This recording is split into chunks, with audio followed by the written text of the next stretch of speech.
A blizzard swallowed the Northumberland Highlands long before dusk, turning the rolling hills into a white wilderness where nothing could survive for long. The icy wind screamed across the empty roads, carrying snow thick enough to erase every trail within minutes. Most travelers had already abandoned the roads, seeking shelter wherever they could find it. But Duke Adrian Blackwood refused to leave his people to face disaster alone. Earlier that afternoon, one of the estate's oldest stone bridges had partially collapsed beneath the weight of heavy snow. Adrian had spent hours directing workers, hauling timber alongside them despite the protests of his servants. He had inherited enormous wealth and one of England's oldest noble houses, yet he believed titles meant little if a man hid behind them while others suffered. Now, exhausted and freezing, he guided his powerful black stallion back toward Blackwood Manor. His thick wool cloak whipped violently in the wind as darkness settled over the mountains. Snow struck his face like tiny blades, forcing him to narrow his eyes just to see the road ahead. The shortest route home passed the ruins of St. Agnes Chapel, a centuries-old church abandoned after a devastating fire years before. Few people visited the lonely place anymore. Only broken stone walls and rusted iron gates remained, standing like forgotten ghosts beneath the endless snow. As Adrian approached the chapel, his horse suddenly stopped. The animal snorted nervously, refusing to take another step. Adrian frowned. "What is it, Shadow?" The stallion shifted uneasily, staring toward the broken entrance. At first Adrian saw nothing except drifting snow. Then something moved. A small piece of white fabric fluttered beneath a pile of snow near the rusted gates. Curiosity replaced irritation. He climbed down from his horse, his boots sinking deep into the frozen ground as he slowly approached the strange shape. It looked almost like someone had discarded expensive curtains into the snow. Then he saw a hand, pale, motionless, half buried beneath the drifting ice. Adrian's heartbeat quickened. He rushed forward and dropped to one knee. It was a young woman. Her body was curled tightly against the freezing wind, as though she had tried to preserve the last warmth inside herself. Her wedding gown, once elegant ivory silk embroidered with delicate lace, was soaked, frozen solid, and covered in snow. Her lips had turned blue. Her eyelashes glittered with ice crystals. For one terrifying moment Adrian thought she was already dead. He carefully touched 2 fingers against her neck. A heartbeat. Weak, slow, but alive. Without hesitation, he lifted her face toward the fading light. Recognition struck him instantly. Lady Eleanor Ashcroft, the daughter of Earl Ashcroft. And according to every newspaper in England, she was supposed to become the bride of Lord Victor Hawthorne earlier that very morning. Adrian stared in disbelief. What in God's name happened? The answer came almost immediately. Fresh carriage tracks, already disappearing beneath the storm, led away from the chapel toward the southern road. Someone had left. Someone had abandoned her. Victor Hawthorne. Adrian's jaw tightened. Of every man in England, Victor was the one Adrian despised above all others. Years earlier, Victor had manipulated Adrian's older brother into investing in fraudulent shipping contracts before disappearing with the profits. The scandal had destroyed the Blackwood family's happiness forever. Adrian had spent years quietly rebuilding the family's business empire while waiting for the perfect opportunity to ruin Victor financially. Apparently, fate had beaten him to it. If Victor had abandoned Eleanor on their wedding day, there could only be one explanation. Something had happened. Something terrible enough for Victor to sacrifice his own bride to save himself. Snow continued falling harder. Adrian looked down at Eleanor's trembling body. She would not survive another hour. He removed his heavy wool cloak and wrapped it tightly around her frozen shoulders. She weighed almost nothing when he lifted her into his arms. As he settled her carefully across the saddle, she let out the faintest sound, a weak, broken whisper carried away by the wind before he could understand it. "It's over," she murmured. "No," Adrian replied quietly. "Not today." He climbed behind her, wrapped one powerful arm around her fragile body, and urged his horse toward Blackwood Manor. The ride back felt endless. The storm grew even stronger. More than once, Adrian feared Eleanor had stopped breathing entirely. Each time he leaned closer, listening desperately until he heard another faint breath. When Blackwood Manor finally emerged through the curtain of snow, servants rushed outside before Adrian even reached the entrance. The great oak doors flew open. Mrs. Beatrice Hale, the estate's longtime housekeeper, hurried forward. She froze at the sight before her. My heavens! Questions filled her eyes, but years of managing the manor had taught her something more valuable than curiosity. Action! Prepare the blue chamber, she ordered immediately. Light every fireplace. Bring heated blankets. And send someone for Dr. Edmund Clark. Servants scattered without another word. Adrian carried Eleanor upstairs himself. Her frozen hair rested against his shoulder. Her breathing remained frighteningly shallow. Inside the guest chamber, roaring fires quickly filled the room with warmth while maids prepared dry clothes behind folding screens. Mrs. Hale gently stopped Adrian before he could step farther. Your Grace. He looked toward her. We must remove the wet clothing immediately. Adrian nodded once. I understand. He turned and quietly left the room. For the first time since finding Eleanor, the silence hit him. He stood alone in the corridor. Snow melted from his boots onto the polished wooden floor. His hands trembled, not from cold anymore, but from something he couldn't quite explain. Hours passed. Outside, the blizzard raged across the mountains.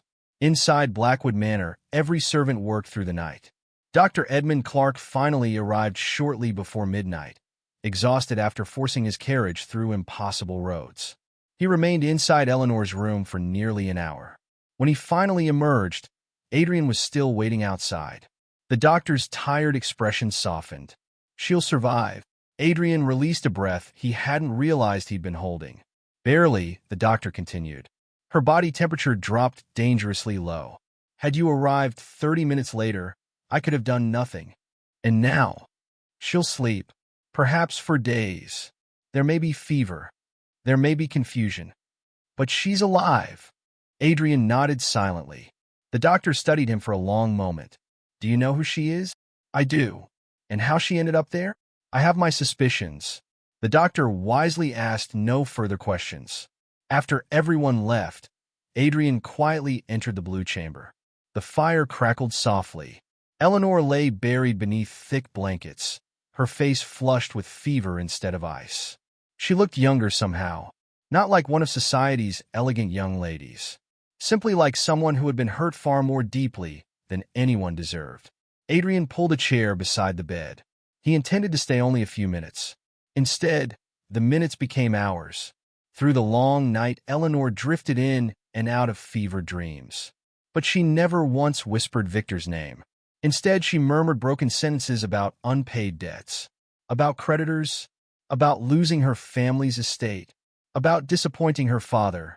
Adrian slowly understood the truth. This had never been a love match. Lady Eleanor Ashcroft hadn't agreed to marry Victor Hawthorne because she loved him. She had sacrificed herself to save her family. And when Victor realized the Ashcroft fortune could no longer rescue his own collapsing finances, he had abandoned her, left her alone, in a wedding gown, in the middle of a snowstorm. Adrian closed the ledger resting on his lap. His eyes never left the sleeping woman beside the fire. For years he had planned to destroy Victor Hawthorne. Now, that plan no longer felt like enough, because some crimes deserved more than bankruptcy. Some betrayals demanded justice. And before this winter was over, Adrian intended to make certain Victor Hawthorne regretted the day he chose to leave a bride to die in the snow. The morning sunlight poured through the tall windows of the blue chamber, casting long golden streaks across the polished wooden floor. Outside, the endless snowfields glittered beneath a cloudless sky, giving no hint of the violent storm that had nearly claimed a life only days earlier. Lady Eleanor Ashcroft stood beside the window, wrapped in a deep emerald wool shawl borrowed from Mrs. Beatrice Hale. Though the fever had finally passed, weakness still lingered in her body. The tips of her fingers remained pink from frostbite, and every deep breath reminded her how close she had come to death. She watched servants shovel snow from the manor courtyard. Life outside had already returned to normal. Hers never would. 3 days had passed since Adrian Blackwood had carried her through the doors of Blackwood Manor. 3 days. Long enough for every newspaper in England to invent 100 stories. Long enough for society to decide exactly what kind of woman she had become. A ruined bride. A vanished noblewoman. A scandal. The quiet knock at the door pulled her from her thoughts. "Come in." Duke Adrian entered, dressed in a dark riding coat that contrasted sharply against the winter sunlight. Unlike the polished gentleman Eleanor had known in London's ballrooms, Adrian looked every inch the man who earned respect rather than demanded it. Snow still clung to his boots, suggesting he had already spent the morning inspecting his estates. He carried a leather folder beneath one arm. Without ceremony, he placed it on the table between them. "I've received news from Kingsbridge." Eleanor slowly faced him. "I expected as much. The newspapers? They're worse." He opened the folder. Several broadsheets lay inside. None needed to be read. The headlines alone said enough. "The Missing Bride." "Noble Wedding Ends in Mystery." "Lord Hawthorne Disappears." Another headline accused Eleanor of fleeing with a secret lover. One suggested she had stolen family jewels before escaping. Another claimed Victor Hawthorne had been betrayed by a dishonest fiancé. Eleanor quietly closed the papers. "So," she whispered, "it has begun." Adrian watched her carefully. "You aren't angry." "I am." She smiled bitterly. "But anger changes nothing." She walked toward the fireplace. "The truth has never mattered to society. They've already written the ending." Silence settled between them. Finally, Adrian spoke. "There is another problem." She looked back. "Your father's estate." Her expression stiffened. "The creditors arrived yesterday." She closed her eyes. "I expected that. They've frozen every account. The Ashcroft lands will be auctioned within weeks." "My younger sister?" "They've already withdrawn her engagement proposal." Eleanor lowered her head. Everything she had sacrificed herself to protect was disappearing anyway. Victor Hawthorne had promised to rescue her family. Instead, he had destroyed them. Adrian stepped closer. "There may still be another path." She looked at him with tired eyes. "What path?" Instead of answering immediately, Adrian opened the leather folder once again. Inside rested several legal documents, carefully prepared and bearing the seals of Blackwood solicitors. He slid them across the table. "I have a proposal." Eleanor studied him. She had expected charity, perhaps temporary protection. She had not expected contracts. She slowly opened the first document. The title alone made her freeze. "Marriage Settlement." Her eyes lifted toward Adrian. "You cannot be serious." "I rarely joke." "You wish to marry me?" "I wish to form an alliance." She stared at him. "You barely know me." "I know enough." He walked toward the fire before continuing. "I know you stood in a snowstorm rather than abandon your family.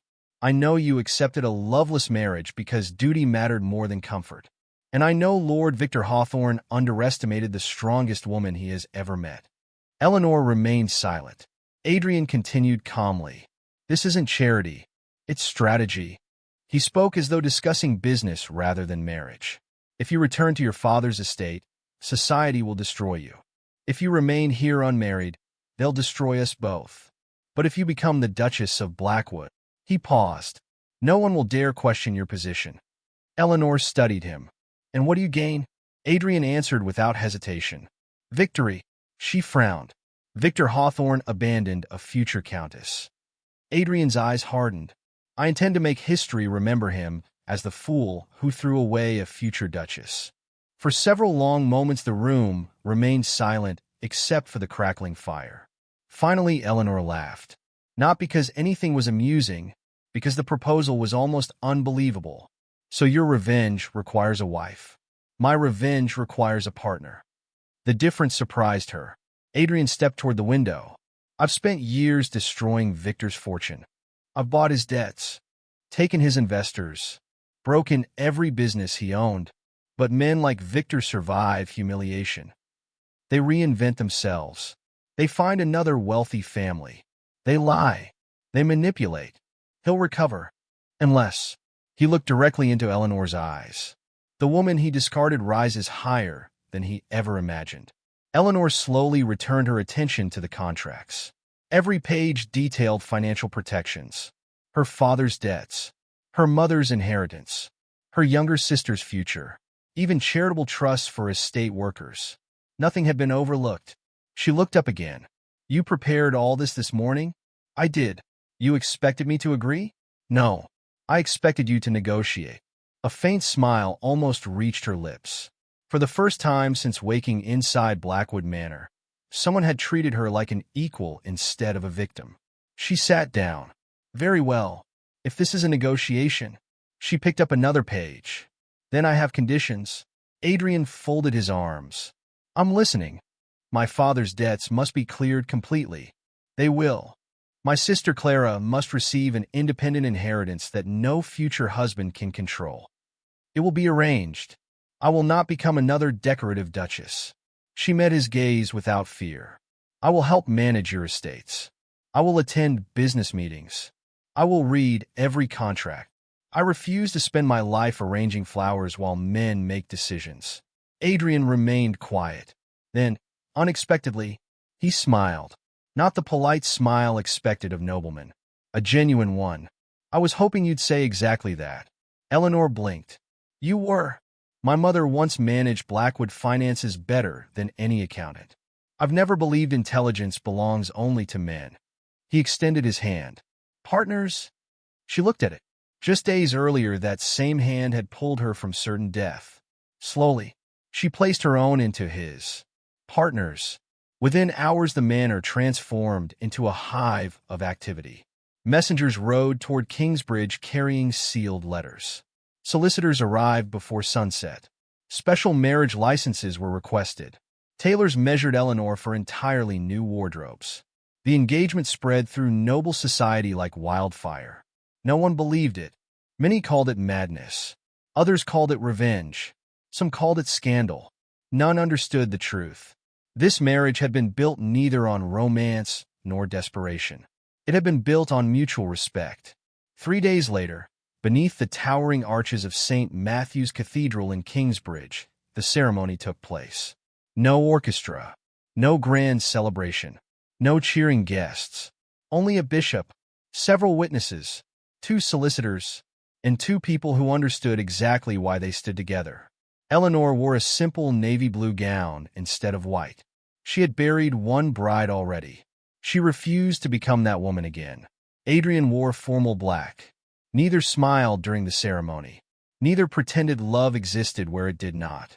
When the bishop declared them husband and wife, Adrian offered only his arm. Eleanor accepted. Nothing more. Yet, somehow, the silence between them carried more honesty than the grandest wedding vows. By evening they arrived at Blackwood House, Adrian's magnificent townhouse in Kingsbridge. Its towering stone walls overlooked the city's busiest square, intimidating every visitor who approached. Servants lined both sides of the entrance hall. Every one of them bowed. Welcome home, Your Grace. The title felt unfamiliar, almost unreal. Later that evening, Adrian knocked gently on the door connecting their private suites. When Eleanor invited him inside, he carried a small mahogany box. Without speaking, he placed it upon the dressing table. She opened it slowly. Inside rested an extraordinary sapphire necklace. Ancient, elegant, far older than either of them. The Blackwood sapphires, Adrian explained. They belonged to every Duchess of Blackwood for over 2 centuries. Eleanor looked at the magnificent stones. They're beautiful. They're heavy. They're meant to be. She looked at him curiously. Why? Adrian lifted the necklace carefully. Because tomorrow evening, every noble family in England will attend Lord Ashcombe's winter gala. They expect to see a broken woman. They expect whispers. They expect shame. He stepped behind her. The cool sapphires settled gently around her neck as he fastened the clasp. His voice remained calm. This isn't jewelry. It's armor. Eleanor met his reflection in the mirror. For the first time, she no longer saw the frightened bride abandoned in the snow. She saw a duchess. Beside her stood not a savior, but a partner preparing for war. Tomorrow night, all of England's aristocracy would be watching, and neither Adrian Blackwood nor Eleanor Blackwood intended to let them witness weakness. Nearly 3 months passed before London found a new scandal to chase. The whispers surrounding the Duke and Duchess of Blackwood gradually faded into admiration. The woman once mocked as the abandoned bride had transformed into one of the capital's most respected duchesses. Every charity gala, parliamentary dinner, and royal reception seemed to end with people discussing Eleanor Blackwood. Not because of her beauty, because of her intelligence. She managed estate finances alongside Adrian, reorganized struggling tenant farms, founded schools for workers' children, and personally reviewed contracts before they reached the Duke's desk. Many older noblemen quietly admitted something they would never dare say publicly. The Duchess possessed a sharper business mind than half the aristocrats sitting in Parliament. Adrian noticed the change long before anyone else. Every evening they sat together in the library reviewing ledgers. Sometimes they debated investments. Sometimes they argued over land reforms. Sometimes they worked for hours without speaking a single word. The silence between them had become comfortable. Their marriage had begun as an agreement. Now it felt like a partnership. Yet neither dared speak about the growing affection hidden beneath that partnership. Both feared changing something that already worked. One crisp spring afternoon, London's elite gathered inside the magnificent Royal Botanical Conservatory for the annual floral exhibition. The enormous glass building shimmered beneath the afternoon sun, filled with rare flowers imported from every corner of Europe. Crystal fountains sparkled. String quartets played softly. Noble families wandered through endless gardens pretending to admire flowers while secretly judging one another. Eleanor excused herself from a conversation with several duchesses and wandered toward a quieter section filled with exotic orchids. For the first time all afternoon, she enjoyed silence. She leaned closer to admire a deep crimson flower unlike anything she had ever seen. Behind her, a familiar voice spoke. "I always knew red suited you better than white." Every muscle in Eleanor's body froze. She recognized that voice instantly. Slowly, she turned around. Standing only a few feet away was Lord Victor Hawthorne. He looked different. His expensive clothing remained perfectly tailored, yet exhaustion showed beneath his eyes. His confidence seemed forced. His smile no longer reached his face, but his arrogance remained exactly the same. Victor offered a shallow bow. "Your Grace." Eleanor's expression never changed. "Lord Hawthorne, I heard congratulations are in order." She said nothing. Victor slowly circled her. "I must admit, I never expected you to recover so quickly, nor marry so advantageously." His eyes wandered across the sapphire necklace resting around her neck. The Blackwood family treasures. How impressive. Eleanor remained perfectly calm. "If you've come to admire jewelry, I suggest visiting the exhibition." Victor laughed. "You've changed." "I've survived." He stepped closer. "Tell me honestly, did Adrian Blackwood rescue you because he cared, or because he finally found the perfect weapon against me?" The words hung in the air. Months earlier, they might have shattered her confidence. Now, they meant nothing. Eleanor looked directly into Victor's eyes. "You still believe everything revolves around you?" His smile faded. "You married the Duke because I rejected you." "No," she answered quietly.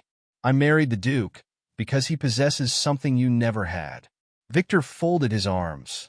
"And what would that be?" "Honor." The single word struck harder than any insult. Victor's jaw tightened. "You really believe he loves you?" "I never said that. So you're simply useful." She smiled. "I'd rather be respected than merely desired." Victor's patience finally cracked. "You think you've won? You were standing alone in the snow because no man truly wanted you. The Duke simply enjoys reminding the world that I threw you away." Before Eleanor could answer, another voice echoed through the conservatory. "I believe that's enough." Victor turned sharply. Adrian Blackwood approached with calm, deliberate steps. His face revealed no anger. That frightened Victor far more. Adrian stopped beside Eleanor. He neither embraced her nor reached for her hand. He simply stood beside her. That alone spoke volumes. Victor forced another smile. "We were only talking." Adrian looked at him without expression. "No, you were speaking. My wife was enduring it." Several nearby guests quietly stopped walking. They sensed confrontation. Victor tried recovering his confidence. You've become quite protective. I protect what belongs to my family. Victor laughed bitterly. She belonged to me first. The temperature around them seemed to drop. Adrian's eyes hardened. No, you abandoned her. There is a difference. Victor opened his mouth. Adrian interrupted. I warned you once. If you ever approach my wife again, I remember. No. Adrian stepped closer. I don't believe you do. The surrounding guests instinctively backed away. Even the musicians stopped playing. Adrian lowered his voice until only Victor could hear. You lost your fortune. You lost your title. You lost every respectable business partner. Do not lose your freedom. Victor swallowed. You think threats frighten me? I don't threaten. I calculate. Adrian's expression remained calm. If you speak to Eleanor again, I'll purchase every debt connected to your remaining estate. I'll ensure every bank refuses your name. I'll make your title so poisonous that no gentleman will shake your hand. Victor stared at him. For the first time, he believed every word. Without another sentence, Victor turned and disappeared into the crowd. The orchestra slowly resumed playing. Guests pretended nothing had happened, but whispers spread throughout the conservatory within minutes. Lord Hawthorne had retreated. The Duke had never raised his voice. Yet everyone understood exactly who had won. Later that evening, Adrian and Eleanor returned to Blackwood House. The carriage rolled quietly through London's lamplit streets. Neither spoke for several minutes. Finally, Eleanor broke the silence. You shouldn't have confronted him. Adrian looked toward the window. He deserved worse. He wanted exactly that. Adrian remained silent. She continued. He wanted to provoke you. You didn't let him. I almost did. She smiled softly. But you didn't. For a brief moment their eyes met. Something unspoken passed between them. Neither looked away immediately. Unfortunately, Victor Hawthorne had no intention of surrendering. Within weeks his gambling debts doubled. Creditors hunted him across London. Banks refused further loans. Former friends shut their doors. Desperation pushed him towards something even darker. Forgery. Blackmail. One rainy afternoon, Eleanor visited her favorite dressmaker on Bond Street. As she examined bolts of imported silk, the shop bell rang. She looked up. Victor entered. His appearance shocked her. His clothes remained expensive, but his hands trembled. Dark circles surrounded bloodshot eyes. He smelled faintly of whiskey. The dressmaker sensed danger and quietly disappeared into the back room. Victor locked the front door. We need to talk. Eleanor folded her hands calmly. I disagree. Victor pulled several folded letters from inside his coat. I need 30,000 pounds. She didn't move. And if I refuse? He smiled. I publish these. He waved the letters proudly. They describe your secret affair with Adrian Blackwood long before your wedding. They explain how the two of you planned everything. The abandoned wedding. The rescue. The marriage. A beautiful conspiracy. Eleanor accepted the papers without hesitation. She calmly opened one. The handwriting closely resembled her own. The forgery was impressive. She looked back at Victor. You've become desperate. I've become practical. The newspapers will love these. They adore ruined women. She quietly folded the letters. Then, to Victor's complete surprise, she tore the first page in half. Then another. Then another. She dropped the shredded papers onto the polished wooden floor. Victor stared in disbelief. What are you doing? She stepped forward. You still don't understand. Her voice remained perfectly calm. I stopped fearing gossip the day you left me to die. She crushed the torn papers beneath her heel. You cannot threaten someone who has already survived their worst day. Victor's face twisted with panic. You'll regret this. No. She looked directly into his eyes. You will. At that exact moment, the shop door burst open. Adrian Blackwood entered. His gaze immediately settled on Victor, then on the destroyed letters scattered across the floor. He understood everything without asking a single question. Victor slowly backed away. For the first time in his life, he realized he had lost. Not merely his fortune, not merely his reputation, but the only power he had ever possessed. Fear. And Eleanor Blackwood no longer feared him at all. The final battle between the Duke of Blackwood and Lord Victor Hawthorne had only just begun. The silence inside Blackwood House that evening felt different. It no longer carried the comfortable quiet of two partners who understood one another without words.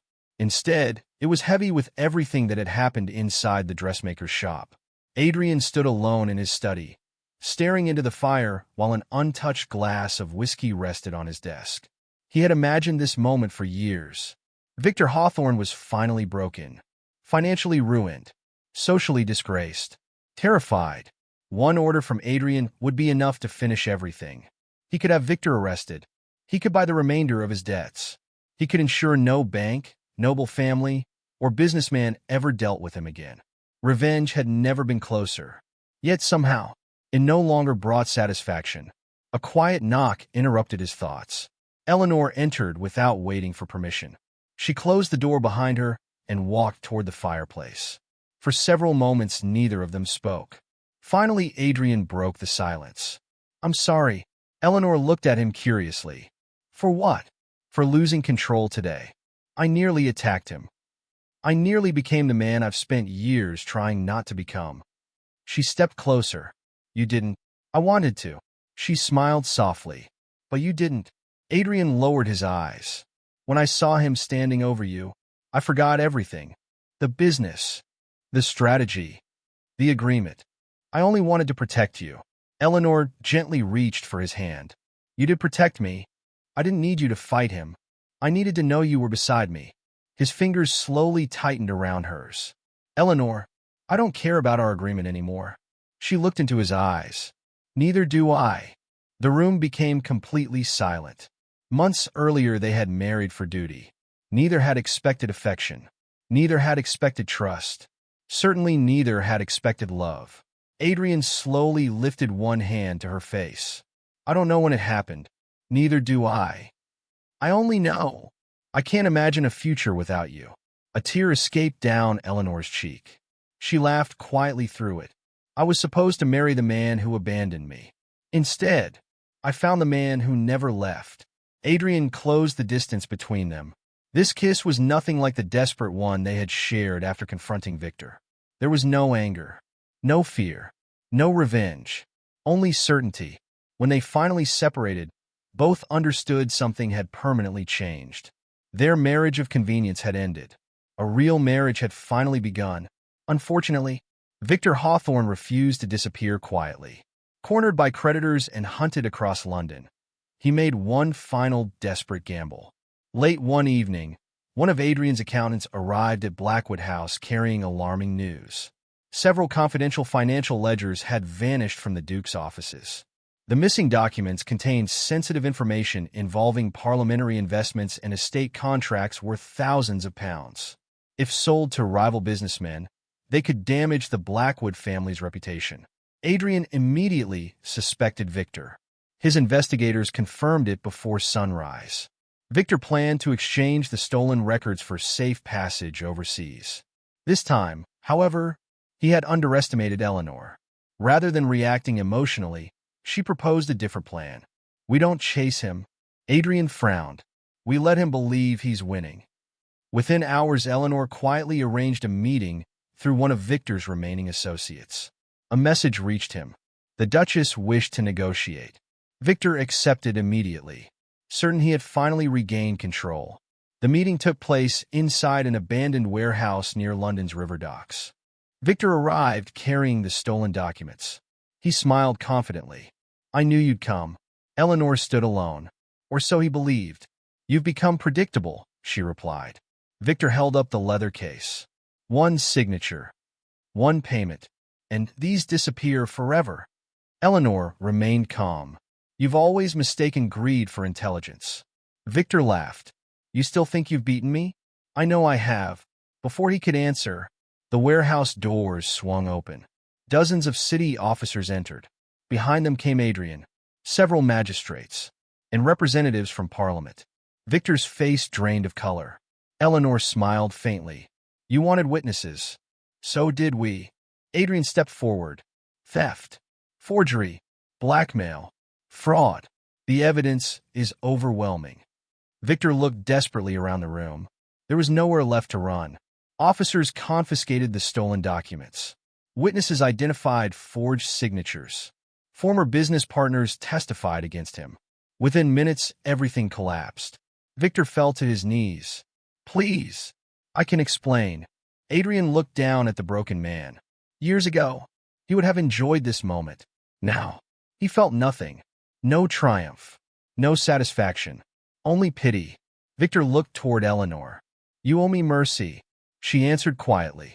"No, I owed you forgiveness. And I gave it the day I stopped fearing you." The officers led Victor away. He never looked back. Several weeks later, London's highest court officially stripped Victor Hawthorne of his remaining titles and properties. Creditors claimed everything else. Before summer arrived, he disappeared aboard a merchant ship bound for distant colonies. No one in England ever saw him again. Society quickly found new scandals to discuss. Victor became nothing more than a cautionary tale. Spring finally reached Northumberland. Snow melted from the hills. Wildflowers covered the valleys surrounding Blackwood Manor. For the first time in months, Adrian felt peace. One bright morning, he and Eleanor returned to the place where everything had begun. The ruins of St. Agnes Chapel stood exactly as before. Only now the snow had disappeared. Grass grew between the broken stones. Birds nested beneath the crumbling walls. Eleanor slowly walked toward the old iron gates. Months earlier, she had collapsed here, believing her life was over. Now she stood stronger than ever. Adrian joined her. "I used to hate this place." She smiled.